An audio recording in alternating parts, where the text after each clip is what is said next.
New at 10, a tragedy in Ardmore. A 3-year-old boy drowned in a pond after wandering away from his backyard. According to the CDC, drowning is the #1 cause of death for children under the age of 4.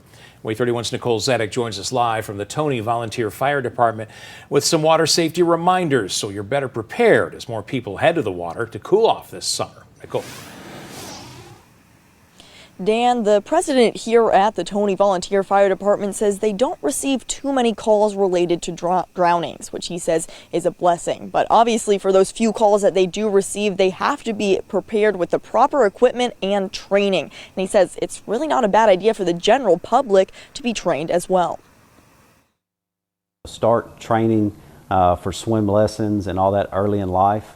That way your child will know how to react if they were to fall into a body of water. The earlier someone learns how to swim, the better prepared they'll be for any type of accident. The earlier you can start training them on those type of things is better. But just because your child knows how to swim doesn't mean they can be left alone by a body of water. It's very important not to become distracted and try to keep an eye on them as much as possible. Everyone on the Tony Volunteer Fire Department team is trained for surface water rescues and carry this bag with gear in all of their station vehicles. We want to assure our community that we have the proper equipment to respond if needed. If you're heading out to the lake, Tony Fire President Heath Jones says you should be prepared too, with good-fitting life vests and other flotation devices.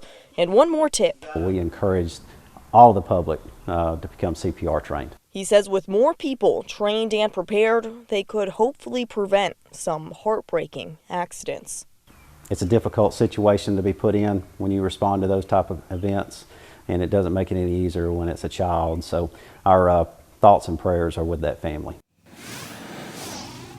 Jones says it's always difficult for first responders when they have to respond to a situation like today's drowning, and he says it hits even closer to home since Ardmore is just their neighboring department. His thoughts and prayers go out to all of the first responders as well as the family who's dealing with this loss. Reporting live in Tony, Nicole Zedek, WAAY 31 News. All right, thanks, Nicole. The child's name is not being released out of respect for the family.